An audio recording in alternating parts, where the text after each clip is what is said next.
இன்றைய இறை வார்த்தைகள். அறுவடை வரை இரண்டையும் வளர விடுங்கள். மத்தேயு எழுதிய தூய நற்செய்தியிலிருந்து வாசகம். பிரிவு 13 இறை வார்த்தைகள் 24 முதல் 30 முடிய. அக்காலத்தில் இயேசு எடுத்துரைத்த வேறு ஓர் உவமை. விண்ணரசை பின்வரும் நிகழ்ச்சிக்கு ஒப்பிடலாம். ஒருவர் தம் வயலில் நல்ல விதைகளை விதைத்தார். அவருடைய ஆள்கள் தூங்கும்போது அவருடைய பகைவன் வந்து கோதுமைகளுக்கு இடையே களைகளை விதைத்துவிட்டு போய்விட்டான்.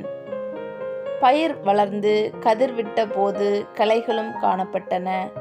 நிலக்கிழாருடைய பணியாளர்கள் அவரிடம் வந்து, ஐயா, நீர் உமது வயலில் நல்ல விதைகளை அல்லவா விதைத்தீர், அதில் களைகள் காணப்படுவது எப்படி என்று கேட்டார்கள்.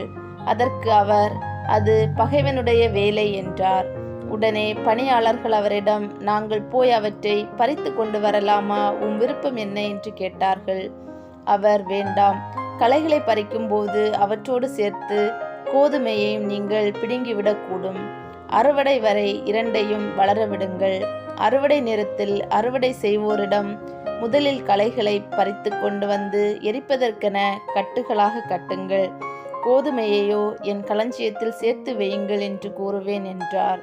இது ஆண்டவர் வழங்கும் அருள்வாக்கு. இறைவா, உமக்கு நன்றி.